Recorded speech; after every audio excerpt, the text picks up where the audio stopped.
Chapter 2 is coming to an end very soon. Naruto's around the corner and the mech's going to be brought back into the game. But after that, it's pretty much a wrap. So today we're going to be looking over all the seasons of Chapter 2 and pretty much rating Chapter 2 and seeing if it stands up against Chapter 1. Today we're finally going to answer the question, was Chapter 2 better than Chapter 1? All right, Chapter 2, Season 1. It was a very exciting time for a lot of us. If you guys remember, this happened right after the Black Hole event. For me, this was a very special moment. The Black Hole event is a stream I will never forget.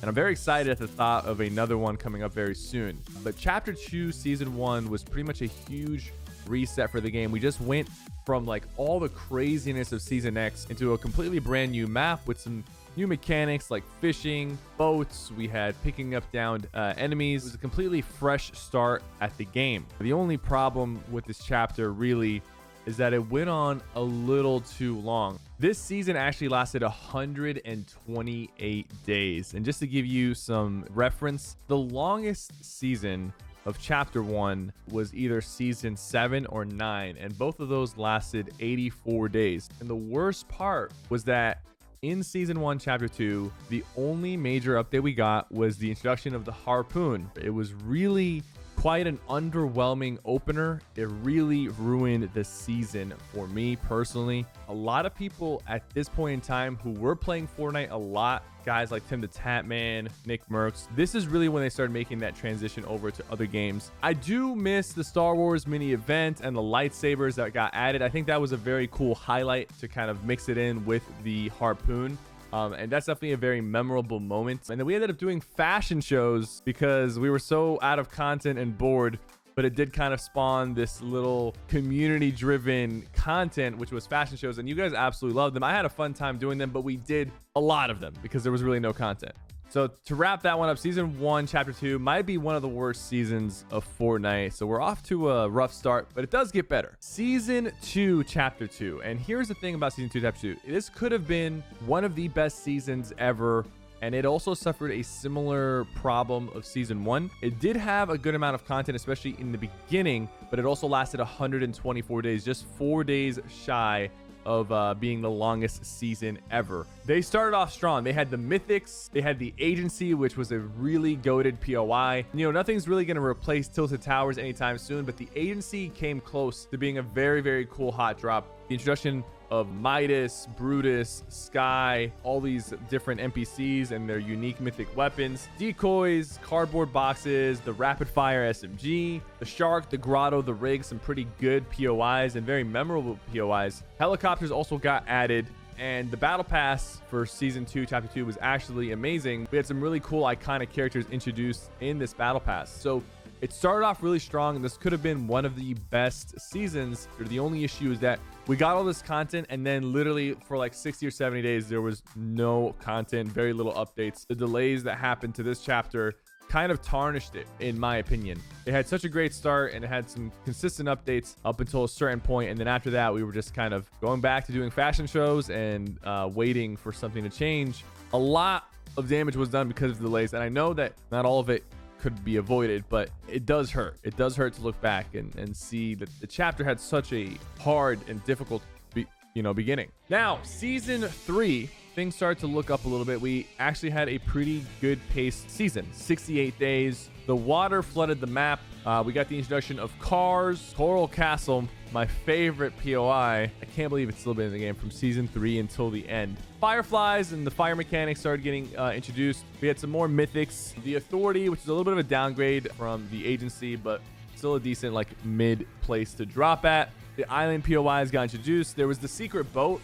If you guys remember, there was a boat that would spawn on a different part on the edge of the map. And then we had, the secret battle pass skin, Aquaman. This was a pretty big deal because back then, unlike today, collaborations that Fortnite was doing was not as frequent. So, getting Aquaman was really cool. It was honestly a good season. Charged Shotgun, a lot of people hated it, but learned to love it, learned to be good at it. It had a pretty good battle pass, introduced a lot of game-changing mechanics. So I would say like this was one of the better seasons going into the chapter. Next up, we have Season 4. Okay, this one did get slightly delayed. It ran about 95 days, but I don't think people minded that much because Season 4 was a pretty legendary season. We had the Marvel Battle Pass, so we had a full collaboration for the Battle Pass. The pump returned to the game. The Marvel Mythics got introduced, you know, the Iron Man Marvel Mythic. One of my favorite ones was the Thor hammer, just lining that up on somebody who's boxed in and just hammering them down. Storm's like Tornado Mythic was really cool when you're build fighting.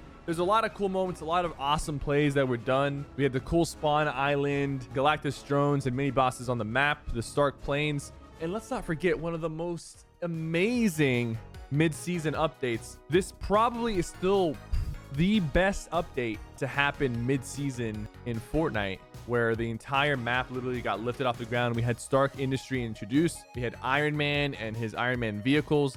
And then the Stark Industry drop spot, which is one of the most like goated drop spots and hot drops ever. It was fun to play arena. It was fun to play pubs. Season 4, you know, is easily in the top 5 seasons of all time, including chapter 1. And, you know, that's pushing away the nostalgia of chapter 1. But season 4 was goated. It set the tone for a really, really good season. And then the mid-season update just completely carried it to the Hall of Fame. And then we finished it off with the Galactus event, one of the most memorable, insane events to go down. That's how we finished it. Although, you know, Galactus was a little underwhelming. Like, we kind of knocked him out pretty quickly, but the event itself was actually really cool. And there's a lot of people at the time who were watching it. By the way, guys, if you haven't noticed, I'm wearing new Metal Umbrella clothing. This is part of the second collection, which is dropping on the 16th.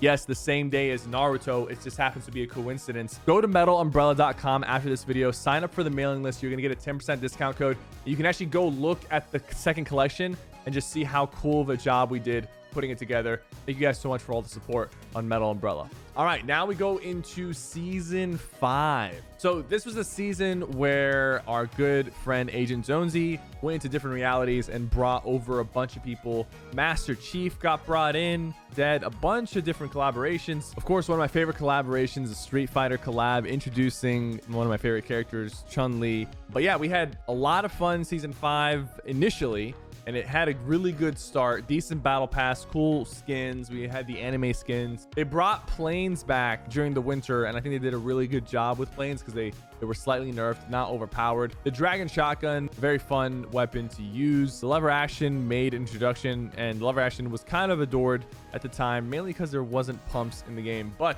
we had sand tunneling, we had the Coliseum. The only issue is that season suffered from a lack of updates. The updates for season 5 were literally just the collaborations that were happening. We had the entire 0 point exposed in the middle of the map, yet all the updates were really surrounding the collabs. And for some people that was very exciting, and if you weren't that into the collabs, it was kind of a boring season, unfortunately. Now we go into season 6. You know, we started off with the season 6 solo event. I think their first and last solo event. I don't think they've done a solo event since then. You got introduction to the Foundation, and he ended up, you know, trying to keep the 0 point intact and sealing himself on the 0 point.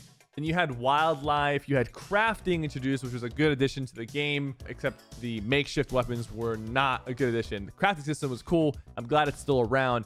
It was the makeshifts that were kind of horrific. Bony Burbs, not a great POI. Spire, one of the worst middle POIs. I think what we had before the convergence, where it was just literally water, was better than the Spire. The Recycler, a kind of cool weapon that got introduced. Wasn't too powerful, but was also fun to use. Colossal Crops, half decent POI. The bows, some people were a fan, some people were not a fan. The Primal Shotgun, which had a lot of people raging and losing their mind. And then you had the makeshift and, you know, Primal AR, Primal Pistols. The Primal Pistol was not good. The Primal AR I liked as a kind of like as a SMG alternate. They also messed around with like the survival game mode, if you remember that. We made a couple videos on that, and they didn't really add on to that.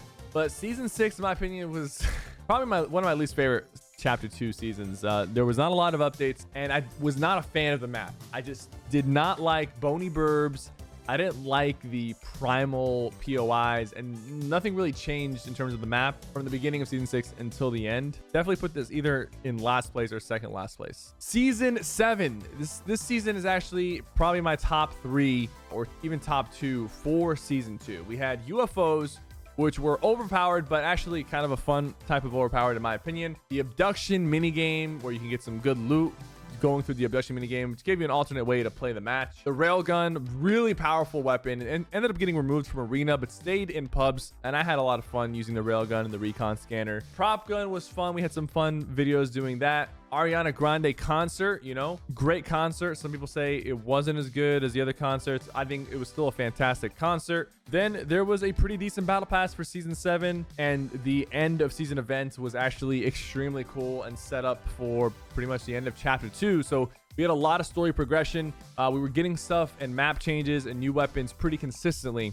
Had a lot of fun in season 7. I think it's definitely a top 2 season for me in chapter 2.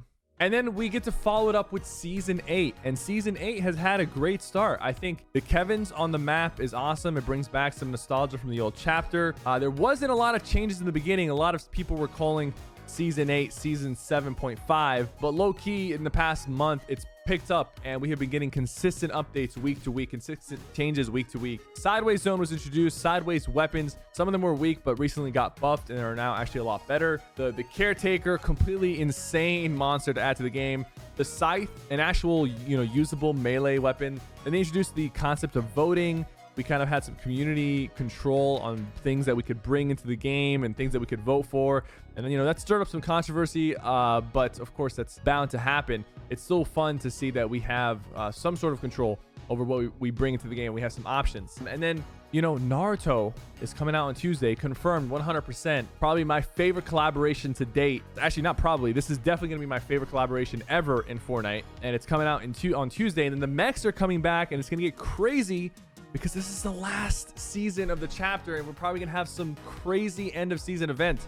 So season 8 is also gonna be in my top 3. Overall, the chapter has been fun. I haven't quit the game. I'm still here enjoying it, and I'm ready for the next chapter. But I do gotta say, and we had a lot of fun in the first chapter. But here's the thing. I feel like the game of Fortnite is really remembered by the map. The map dictates the gameplay, it dictates the pacing and the memories that we associate with Fortnite. A lot of times it's associated with certain areas. You know, you dropping Tilted Towers with your squad, you running through Tomato Town after you killed everybody there, and you have 10 eliminations on the board. I feel like the Chapter 2 map, if you look at Chapter 2 Season 1 to Season 8, it hasn't changed enough for those, you know, unique memories to stand out, and it feels more of a blur compared to chapter 1, where a lot of the times, like, you look at the early seasons versus the mid seasons and then the late seasons, the map changed so much, the different biomes and different things that was going on. I would say because of that, chapter 1 takes the win over chapter 2.